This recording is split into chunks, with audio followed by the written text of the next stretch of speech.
Hello everyone, hope you are all fine. So demography census in its future जो part first था वो भी upload हो गया है, पार्ट सेकंड भी हमने अपलोड कर दिया था। जिस पार्ट सेकंड में जो चीज़ें हमने डिस्कस की थी वो की थी, जैसे हमने सेंसस के बारे में देखा था, सेंसस की ओरिजिन कैसे हुई, कहाँ पे स्टार्ट हुआ, फिर हमने कुछ टर्म्स देखी थी जो डेमोग्राफी टर्म्स थी, उन चीज़ों के बारे में पढ़ा था, जैसे माइग्रेशन क्या होता है, डेमोग्राफी बोनस क्या होता है, डेमोग्राफी बर्डन क्या होता है, ब्रेन ड्रेन क्या होता है। बहुत इंपॉर्टेंट टर्म्स डिस्कस की थी जहाँ से एग्जामिनर आपको क्वेश्चन फ्रेम करता। और सेंसस के रिलेटेड कुछ फैक्ट्स को डिस्कस किया था। इन 2011 सेंसस जो इंडिया में हुआ उसके रिलेटेड बहुत इंपॉर्टेंट फैक्ट्स है जहाँ से डायरेक्ट एग्जामिनर आपको क्वेश्चन फ्रेम करता है, वो चीज़ें डिस्कस की थी पार्ट सेकेंड में। उसके बाद आज हम पार्ट थर्ड जो होगा इसमें इस टॉपिक को कंप्लीट करेंगे। सो इसका लास्ट पार्ट होगा आज। सो ये जो टॉपिक है ये बहुत ही इंपॉर्टेंट रहने वाला है, जो आपके एसएसबी के कमिंग एग्जाम्स है, चाहे वो आपका सुपरवाइज़र का है, फॉरेस्टर का है, या पटवारी का है, या बाकी जो एग्जाम्स होते हैं जेके एसएसबी के जहाँ पे ये टॉपिक मेंशन होता है डेमोग्राफी सेंसस एंड फ्यूचर। तो जो फाइनेंस वाले बच्चे हैं, फाइनेंस इंस्पेक्टर में या फाइनेंस एसआई में, तो वहाँ पे भी ये टॉपिक मेंशन है। बहुत इंपॉर्टेंट टॉपिक है, इसमें सारी चीज़ें कवर होंगी। उसके बाद जो एमसीक्यू सीरीज़ है इसकी टॉप 100 एमसीक्यू सेशंस, वो पार्ट हमने अपलोड किया है। फिर जाके आप एमसीक्यू पे प्रैक्टिस करना, देखना आपके क्वेश्चंस कितने सॉल्व हो रहे हैं, और उसमें भी जो चीज़ें यहाँ मिस हुई होंगी वहाँ पे भी वहाँ उस चीज़ें क्लियर करेंगे हम। सो अब बिना टाइम वेस्ट किए सीधा वीडियो पे आते हैं अपने टॉपिक पे। तो कंटिन्यू करते हैं उसी सेंसस 2011 को ही आगे कंटिन्यू करते हुए देखते हैं इंपॉर्टेंट फैक्ट्स। तो सबसे पहले बात की जाए जो according to the census 2011 census के तहत ये क्वेश्चन बहुत बार एसएसबी ने पूछा है कि अर्बन पॉपुलेशन जो थी इंडिया की उस वक्त क्या थी। तो अर्बन पॉपुलेशन इंडिया की 31% थी। याद रखना, अर्बन जो शहरों में लोग रहते हैं उनकी पॉपुलेशन ओनली 31% थी, और रूरल पॉपुलेशन जो थी विलेज में रहते हैं वो 69% थी। तो ये क्वेश्चन यहाँ पे ये फैक्ट याद रखना कि 2011 सेंसस में रूरल पॉपुलेशन जो थी वो 69% थी एंड अर्बन पॉपुलेशन जो थी वो 31% थी। उसके बाद हम नेक्स्ट देखते हैं डिकैडल ग्रोथ क्या होती है। देखो डिकैडल ग्रोथ की यहाँ से भी क्वेश्चन बनता है, ये फैक्ट याद रखना।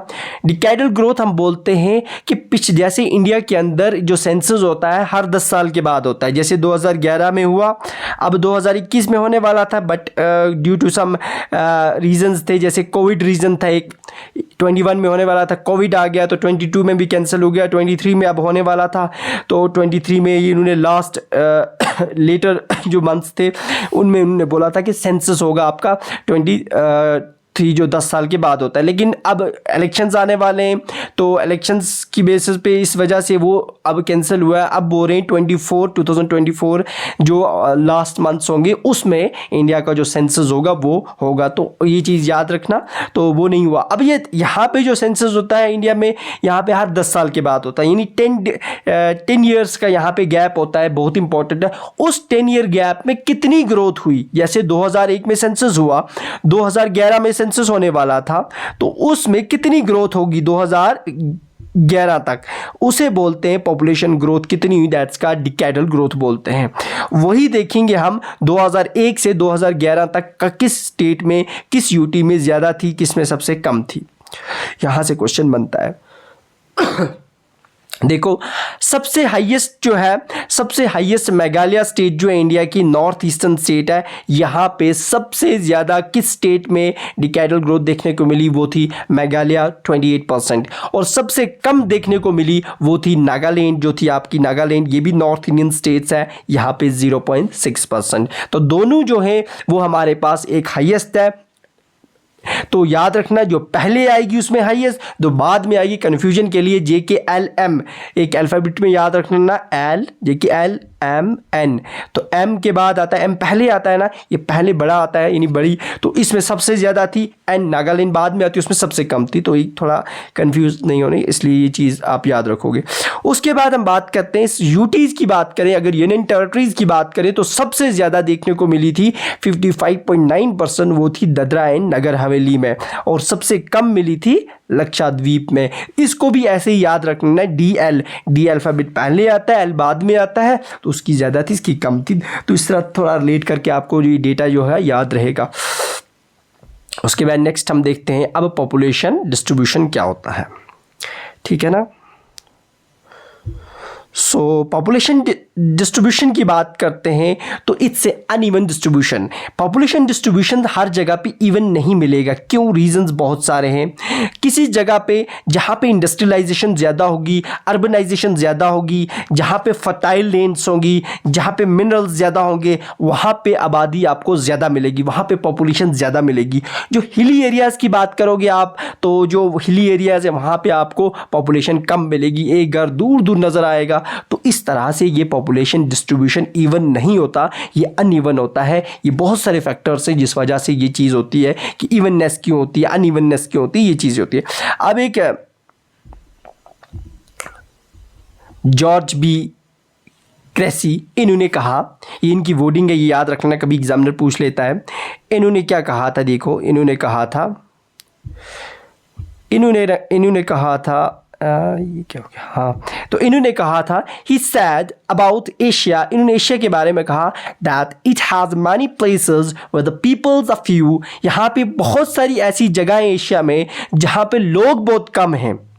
With the peoples are few, जगहें बहुत सारी हैं, places are many with the peoples are few, और उन्होंने कहा few places where the peoples are many, और बहुत कम जगह हैं जहाँ पे बहुत ज़्यादा लोग हैं। These are the words of George B Cressey के वर्ड्स थे, याद रखना, बहुत इंपॉर्टेंट है ये। उसके बाद नेक्स्ट, वर्ल्ड पॉपुलेशन।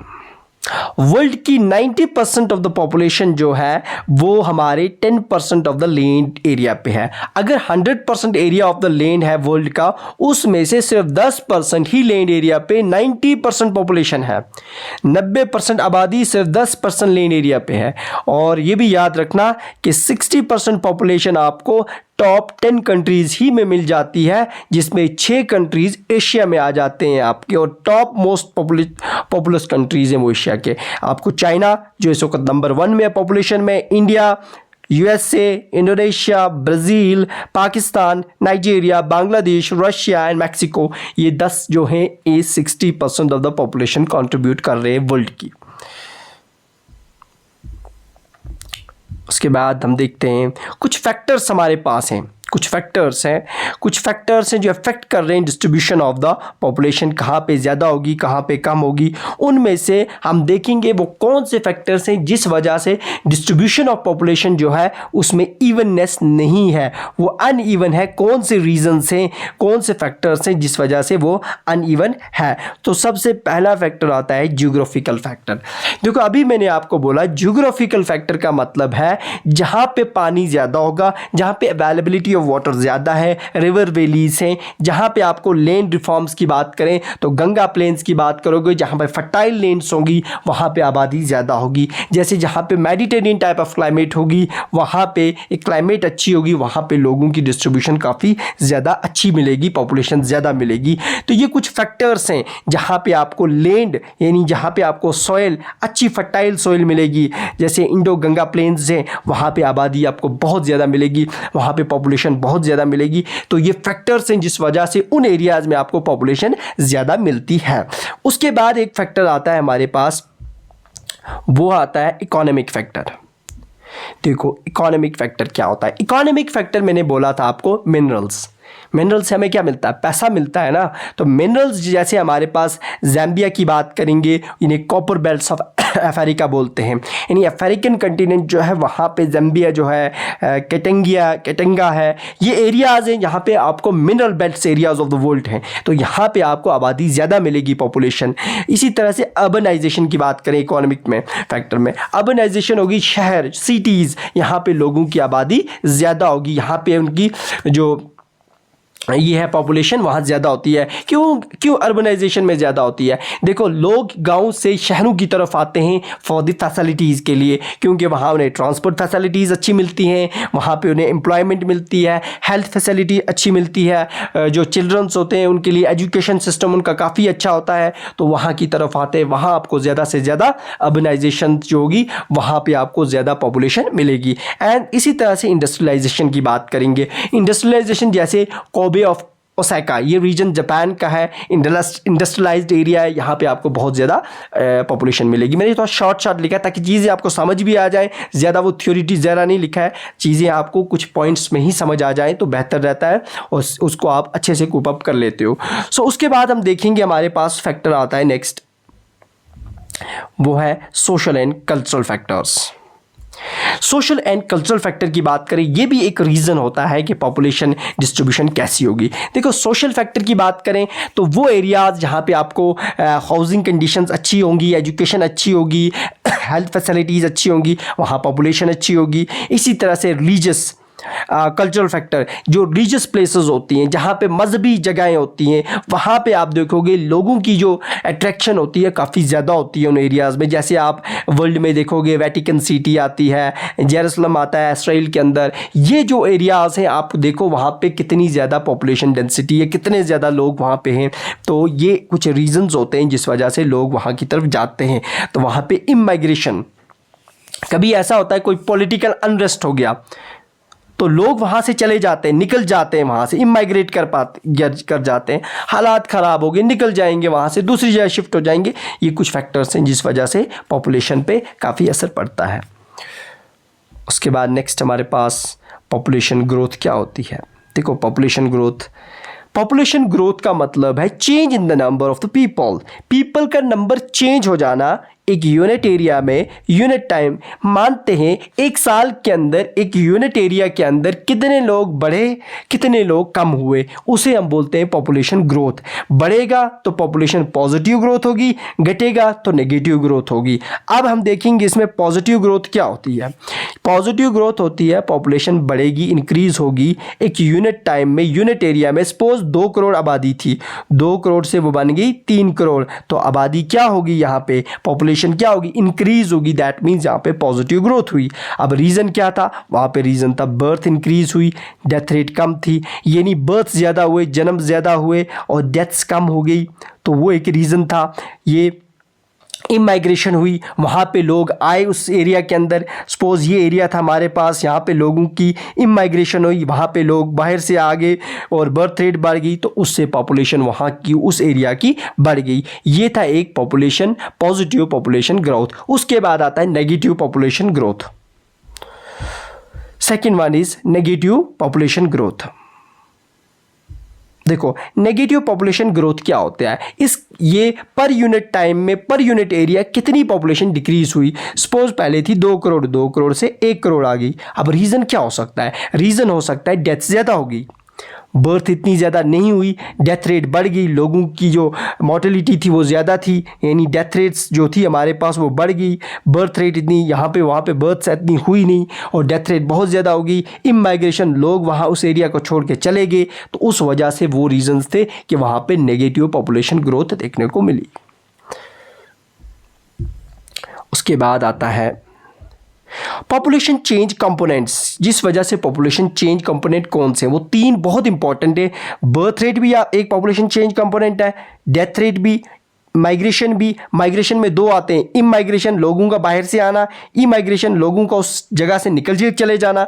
ये रीजंस होते हैं जिस वजह से पॉपुलेशन में चेंज आती है। Birth rate, death rate, migration में immigration and migration.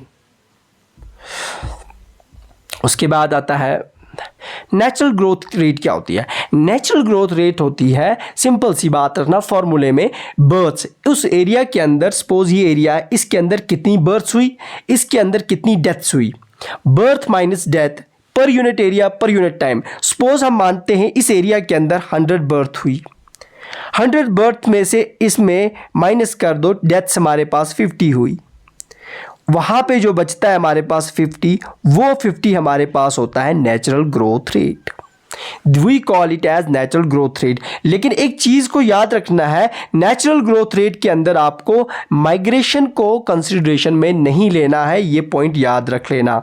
Natural growth rate जब निकालते हैं उसमें हमें दो ही चीज़ें लेते हैं, एक तो बर्थ रेट, दूसरी डेथ रेट। कितने लोग मर गए, कितने लोग पैदा हो गए, उन दोनों के डिफरेंस को हम नेचुरल ग्रोथ रेट बोलते हैं, per unit area and per unit time. Migration को यहाँ पे कंसिडरेशन में नहीं लेते। देखो माइग्रेशन को कहाँ पे लेते हैं।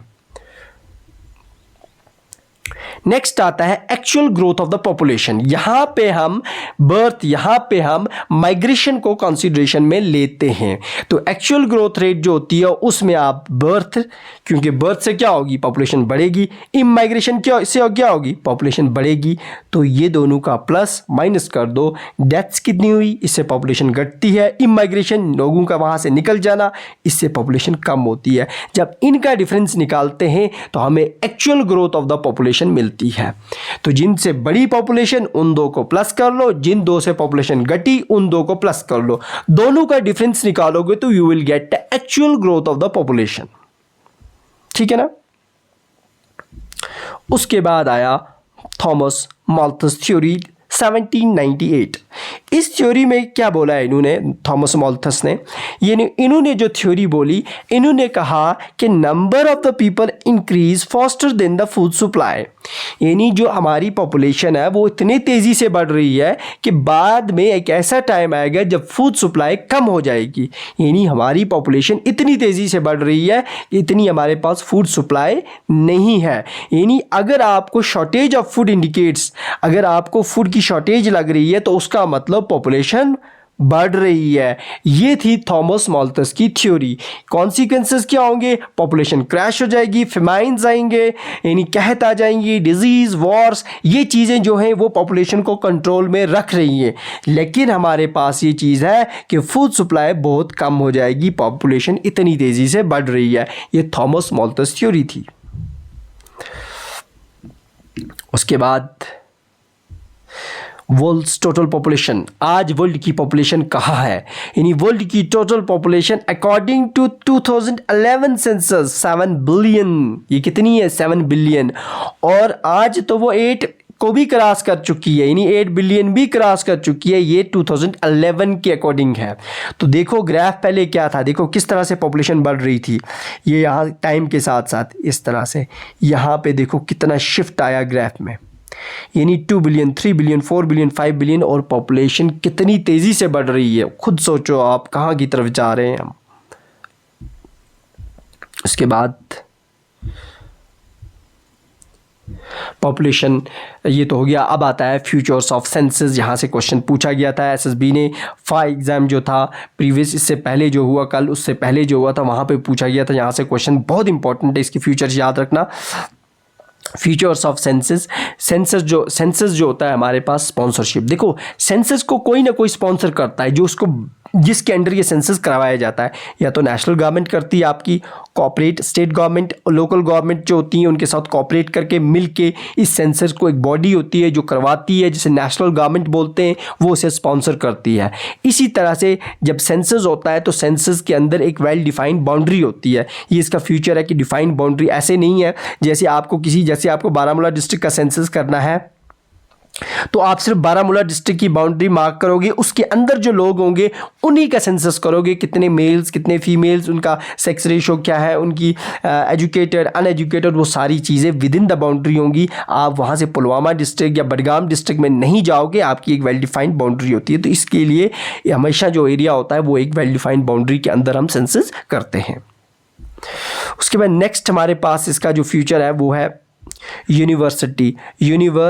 क्या हुई, इसका मतलब जो है उस बाउंड्री के अंदर जितने भी लोग होंगे, every person with in the territory included in the census, उस सेंसस में जो भी इस बाउंड्री में आएगा उसका सेंसस किया जाएगा, उसको इंक्लूड किया जाएगा। यानी यहाँ पे यूनिवर्स है, हर एक बंदे को यहाँ पे इंक्लूड किया जाता है। नेक्स्ट उसके बाद वेल डिफाइंड पीरियोडिसिटी एक डिफाइंड पीरियड होता है। जैसे हम इंडिया की बात करें, यहाँ पे सेंसस हर 10 साल के बाद होता है, तो ये चीज़ याद रखना। इस तरह डिफरेंट कंट्री के अंदर डिफरेंट पीरियड्स हैं, रेगुलर इंटरवल कंपेयर। इसमें हम क्या करते हैं, जैसे पिछले 10 साल में 2011 का जैसे सेंसस हुआ था, अब जो 24 में होगा एंडिंग में, तो इसलिए हम 2010 के सेंसस को कंपेयर करेंगे उससे। इस तरह से चीज़ों को कंपेयर की जाती हैं सेंसस, पास्ट को प्रेजेंट के साथ, फ्यूचर थोड़ा बहुत प्रिडिक्ट कर पाते हैं, तो ये चीज़ें बहुत इंपॉर्टेंट होती हैं। उसके बाद एक और फ्यूचर है कि डेसिमिनेशन का मतलब होता है कि हम सेपरेट डेटा कलेक्ट करते हैं। ये नहीं कि कंबाइन कर देते हैं, मेल पॉपुलेशन अलग से, फीमेल पॉपुलेशन का अलग रखेंगे, एम्प्लॉयड कितने वो अलग से होंगे, अनएम्प्लॉयड कितने वो डेटा अलग से होगा। एक टारगेट डेटा एनालिसिस करते हैं इसमें, डेटा सिमिनेशन उसी को बोलते हैं, डिसमिनेशन वही होता है सेपरेट डेटा एनालिसिस।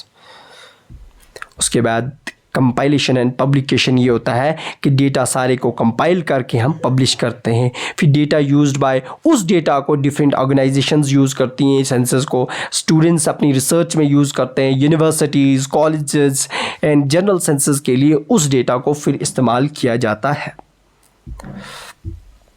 उसके बाद इंटरनेशनल साइमल्टेनिटी भी होती है इसमें, यानी इंटरनेशनल इंपॉर्टेंस भी होती है सेंसस की, उसका ये फ्यूचर भी होता है। जैसे एक कंट्री का जब सेंसस होता है, सपोज इंडिया का हुआ, इसको कंपेयर करेंगे, इंडिया जो होगा ये कंट्री अपने दूसरे किसी कंट्री के साथ अपने सेंसस को कंपेयर करेगा, ये यूएसए के साथ करेगा एंड अदर। तो ये चीज़ याद रखना, नेशनली और इंटरनेशनल इंपॉर्टेंस भी इसकी होती है। इसी तरह से आता है उसके बाद कंपेरेबल, इसका एक फीचर होता है सेंसस का कि इसमें कंपेरेबल, जैसे डिकेडल चेंज, एनुअल चेंज क्या हुई, हम इसमें कंपेयर करते हैं। यानी जैसे 2011 का सेंसस था, जो डेटा उसमें कलेक्ट किया गया था, उसको हम 2001 में जो सेंसस हुआ था उसके साथ कंपेयर करेंगे, उस वक्त डिकेडल ग्रोथ क्या थी, उस वक्त एनुअल चेंज कितनी आई थी। तो दैट मीन्स जो सेंसस होता है ये ऑलवेज कंपेरेबल होता है, इसमें ये कंपेयर की जाती है। तो ये कुछ उसके फ्यूचर्स थे, बहुत इंपॉर्टेंट है, कभी एग्जामिनर डायरेक्ट पूछ लेता है कौन सा इसमें फ्यूचर है कौन सा नहीं है, तो ये चीज़ें आप याद रखना। अब हम देखेंगे सेंसस के कुछ फंक्शंस होती हैं, यानी उसके यूजर्स क्या क्या हैं। देखो, सेंसस का डेटा जो होता है उसको रिसर्च पर्पस में भी यूज़ किया जाता है, जैसे एजुकेशन में यूज़ किया जाएगा, साइंटिफिक पर्पसेस में यूज़ करेंगे, डिफरेंट स्टूडेंट्स इस डेटा को यूज़ करेंगे, ये इसका एक यूजर्स है। एडमिनिस्ट्रेटिव एंड पॉलिसी मेकिंग, यानी जो एडमिनिस्ट्रेशन पर्पस होता है, जो पॉलिसीज़ बनाते हैं, जैसे कोई हेल्थ की पॉलिसी आएगी, एजुकेशन की पॉलिसी आएगी, वेलफेयर स्कीम्स आएंगी। हाँ, बंदे को उनको पता होता है कि इस एरिया के अंदर इतने लोग हैं, इतनी फीमेल्स हैं, इतने बिलो पोवर्टी लाइन्स इतने हैं, अबव पोवर्टी लाइन्स इतने लोग रहते हैं, उस अकॉर्डिंगली वो वहाँ पे उस स्कीम को इम्प्लीमेंट करते हैं, उन बंदों के लिए उस स्कीम को इम्प्लीमेंट किया जाता है वहाँ पे। तो ये चीज़ एडमिनिस्ट्रेशन में भी एक बहुत इंपॉर्टेंट रोल प्ले करती है, जो सेंसस का डेटा होता है। इसी तरह से हम सेंसस की बात करें तो बिज़नेस और इंडस्ट्रियल सेक्टर में भी काफ़ी ज़्यादा इसका रोल रहता है। किसी एरिया के अंदर हमने कैलकुलेशन की है कि वहाँ पे एम्प्लॉयड इतने, वहाँ पे पीपल्स इतने हैं, वहाँ पे चिल्ड्रंस इतने हैं, मेल्स इतने हैं, फीमेल्स इतने हैं, उस एरिया के अंदर उस चीज़ की इंडस्ट्रीज़ देखेंगे कि डिमांड कितनी है, सप्लाई कितनी है, वहाँ पे कितनी भेजेंगे, वहाँ की डिमांड क्या है, लोगों की डेंसिटी कितनी है। तो बिज़नेस और इंडस्ट्रीज़ में भी इसका बहुत ही इंपॉर्टेंट रोल होता है। उसके बाद डिफरेंट अदर टाइप्स ऑफ छोटे मोटे जो हमारे सेंसस होते हैं, उन सेंसस में इस सेंसस का डेटा जो होता है वो यूज़ किया जाता है। इसी तरह से कंप्रेहेंसिव सोर्स होता है डेटा का, यानी पूरा आपको यहाँ पे जो होगी वो डेटा मिलेगा। इसी तरह से डिसीजन मेकिंग, अगर कोई डिसीजन लेना होगा तो वहाँ पे सेंसस के डेटा को यूज़ करके उस पॉपुलेशन के अंदर, उस कंट्री के अंदर, उस जगह पे हम वो डिसीजन ले सकते हैं। कोई ग्रांट्स देनी होगी, कोई जैसे हम सपोज बारामूला डिस्ट्रिक्ट है, यहाँ पे हम बोलेंगे कितने बिलो पोवर्टी लाइन से उनके लिए कोई ग्रांट आई है, कोई पैसा आया है, तो उस अकॉर्डिंगली हम उनको दे सकते हैं जब हमें सेंसस का पता होगा कि उस एरिया में कितने लोग हैं। इसी तरह से डिमार्केशन ऑफ कॉन्स्टिट्यूंसीज़, हम कॉन्स्टिट्यूंसीज़ को डिमार्केट करते हैं जब हमारे पास सेंसस का डेटा होगा। हाँ, इस एरिया के अंदर इतने लोग हैं, इतने फीमेल्स हैं, इसको मार्क कर दो, एक कॉन्स्टिट्यूंसी बना दो। इस डिस्ट्रिक्ट के अंदर इतने लोग हैं, यहाँ पे एक और कॉन्स्टिट्यूंसी बना दो। ये चीज़ें तब होती हैं जब आपके पास सेंसस होगा, जब आपके पास डेटा होगा, ऐसे तो नहीं कर सकते ना। उसके बाद ये थी हमारे पास कुछ यूजेस ऑफ सेंसस, और उसके बाद आता है हमारे पास ये डेटा। याद रखना मैंने अभी बोला था कि 2021 में होने वाला था जो सेंसस, वो डिजिटल डेटा होता वहाँ पे, लेकिन वो तो ड्यू टू कोविड की वजह से वो कैंसिल हुआ। 22 में गया, फिर से कैंसिल। 23 में अब इलेक्शंस आ गए, तो लास्ट पीरियड में, अब 24 में तो स्टार्टिंग में इलेक्शन का पीरियड आ रहा है, तो उसमें सेंसस नहीं हो सकता। अब लास्ट 24 में होगा, लेकिन लास्ट मंथ्स में होगा वो 2024 में जो सेंसस होगा, तो वो होगा सेंसस कौन सा, वो याद रखना, वो इंडिया का 8th सेंसस होगा आफ्टर इंडिपेंडेंस के बाद, और 18वां census since the first census के बाद होगा वो। तो उसमें अब आपके पास एडिट ऑप्शन भी अवेलेबल होगा। तो उसके बाद कुछ डेटा ये याद रख लेना यहाँ पे ये चीज़ कि हिस्टोरिकल बैकग्राउंड अगर सेंसस की देखें, थोड़ा पीछे मुझे रह गया था, ऋग्वेदा जो आपकी हिंदुज़म की एक बुक है उसमें भी सेंसस का मेंशन किया गया है। कुतुलिया अर्थशास्त्र, वहाँ पे भी सेंसस का मेंशन है। एनी अकबरी जो बुक है वहाँ पे भी मेंशन है। इसी तरह से याद रख लेना कि वो 2021 है, 2024 जो होगा वो अब वो 16वां सेंसस होगा आफ्टर फर्स्ट सेंसस के बाद, और 8th सेंसस होगा वो आफ्टर इंडिपेंडेंस। तो ये बहुत इंपॉर्टेंट है। और उसके बाद एक most populous district of India कौन सा है, वो है थाने डिस्ट्रिक्ट, और वो आपको कहाँ पे मिलेगा, वो आपको मिलेगा महाराष्ट्र। ये बहुत इंपॉर्टेंट है, ये याद रखना। तो इसी के साथ जो हमारा टॉपिक था demography in census in future, वो कंप्लीट होता है, और उस पर MCQ सीरीज़ हमने ऑलरेडी अपलोड की हुई है, वहाँ से आप वो भी प्रैक्टिस कर सकते हो, और जो चीज़ें वहाँ यहाँ पे रह गई होंगी लेकिन तो हमने सब कंप्लीट किया, वो वहाँ से भी कवर हो जाएंगी।